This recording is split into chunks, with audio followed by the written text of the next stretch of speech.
Alright, yo, we live right now. 6 guy, Charron, 100 Bulletz, man. What's good, man? What's good? What's good? I'm chilling. Now, yo, we here at Blackout 6. Why are you not on the card, man? And what are you doing here, man? Like, let's talk about it, man. Like, were you called? Yeah, I got hit up. A few good names were offered, but I mean, I'm here because I'm a fan of battle rap in general and a supporter, so that's why I'm here. But I didn't take any battles because I wasn't really taking any battles, just because I spent the last 3 years doing non-stop battling, which is all good. But when I battle, I'm not able to focus 100% on some other stuff that I'd like to be able to focus on. So I said, you know, let me take maybe 5-6 months off and really put 100% into some other stuff, and then come back. You know, so that's what I'm doing. That's why I'm not on this card and a bunch of other cards that I could have been on. But yeah, I mean, they gave me some really good options and stuff. There was one battle that if the opponent would have accepted the battle, then I would have probably been like, I gotta take that battle. But the guy wasn't really interested in it, so it was all good. Now, yo, you know, we can get into this right now. You know, just recently, you went viral. You and Charron, right. Danny and K-Shine, the infamous smack her around world. Right. Biggest question the fans had was, why didn't 100 Bulletz disrespect K-Shine back? You know what I mean? Yeah. Have you ever spoken to us about an interview before? No, not really. I mean, kind of. Before, I just said it was light. The main reason was, at the time that it happened, there's a few things, but one of the things is I really didn't even think, and I swear to God, I never thought Charron actually got hit. After the battle, he kept saying I got slapped on camera, and I'm like, man, Charron, man, stop saying that on camera. You know you didn't get hit. I really didn't think he got hit. So based off that alone, I saw him swing, and I was like, and it was an open hand, and it was between them, and I'm like, I'm gonna jump in.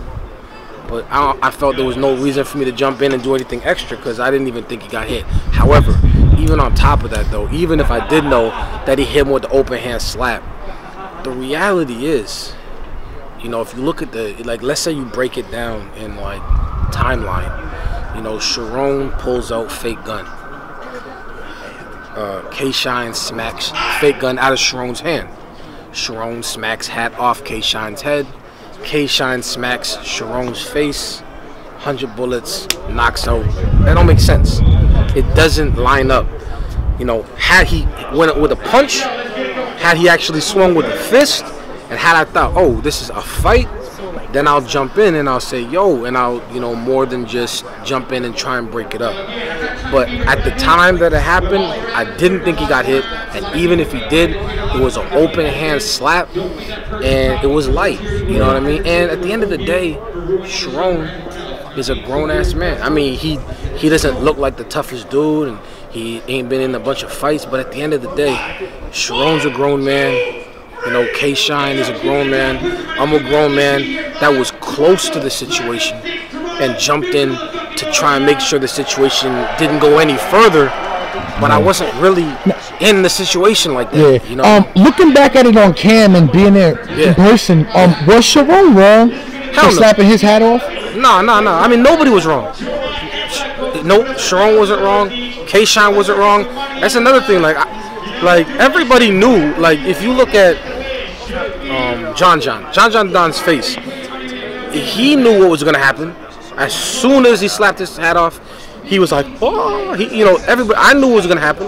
I knew that there would be an immediate reaction. I didn't know what it would be, but it's not like I'm not the fastest human alive. But as soon as K-Shine smacked, I was in there. K-Shine actually came back for a second one, like a little light one. You know what I mean? And no homo, like my hand got in front of his hand. Like if you watch it back, I was there right away because I'm like, all right, I'm gonna have to jump in. It's split second, but I mean, when you smack somebody's hat off, they're not gonna stand there.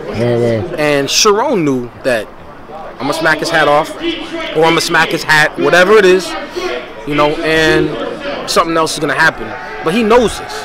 Nobody thinks you can just smack someone's anything off.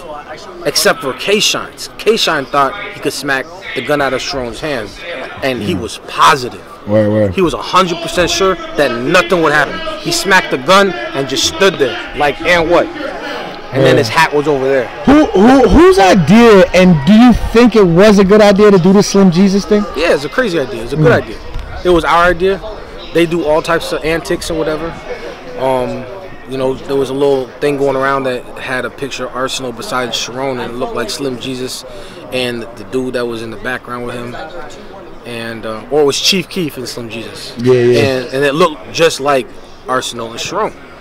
So, see, they knew what it was. You know what I mean? We had the song, we had the beat, we had the, you know, the disclaimer, all that. They knew what it was. Now, has Charron just randomly pulled out some kind of gun? Obviously fake, but any kind of gun. Did K-Shine know that the gun was fake though? He commented on it. Okay. He said, look at him. He said, look at him. His hand shaking with the fake gun. He said the words. His hand shaking with the fake gun. So he knew, and he laughed. And then we did the whole loop the first time, like 20 seconds. Stopped it, brought it back. Okay. And then he slapped the gun out. So it's not like he pulled it out and knocked it down. If he did that, then I give him the benefit of the doubt for just being like, you're not gonna point a gun at me. But the first time he pulled the gun out, what he did initially, right away, was laugh. He laughed and he called the gun fake. So when you laugh and you call the gun fake and then you stand there for 20 seconds, the reason K-Shine, see, like a lot of people, like, they want to say Charron wasn't in the wrong, they want to say K-Shine wasn't in the wrong. So if you want to say K-Shine is not in the wrong, then you got to say that K-Shine was justified in hitting the gun out the hand. And the only way you can do that is to say you shouldn't be pointing a gun at a hood nigga. And in reality, I agree with that. You shouldn't be pointing a gun at anybody. However, this was a battle rap. It was a Slim Jesus video remake, and everybody knew the deal. So, yeah, Charron deserved whatever K-Shine wanted to do. Now, as Charron's boy, if K-Shine's reaction was a true, I'm going to hurt this boy, you know, rather than a little, you know what I mean? Then it would have been like, all right, well, like, all right, I guess that's what we're doing today. But it was really light. It was really light. He jumped off the stage right after. The bouncer was there. People don't even know that bouncer was on point all day. He was itching. Like, not saying he wanted to do something, but he was ready. He had the club. Like, people don't see, he had the, not the club, he actually had the little billy club under his shirt, and he had his hand on it the whole time. And as soon as he hit him with the smack, he ran forward and he had it out. And he was holding it low. If I would have smacked or anything to continue that, not that this is why I didn't do something, but it's a fact. Somebody was getting cracked in the head, and this boy was. Shout out to security, man. He was there. He was there. You know what I mean? But like, that's what's up. I hate to do the negative shit, man, but you know what I'm saying. I definitely wanted to like get your side of the story. I know you ain't speak on it. Yeah. You know what I mean, yo. But, yo, let's go enjoy these battles, man. 100 bullets. Yeah. HeavyBagTV, man. Respect. Let's go.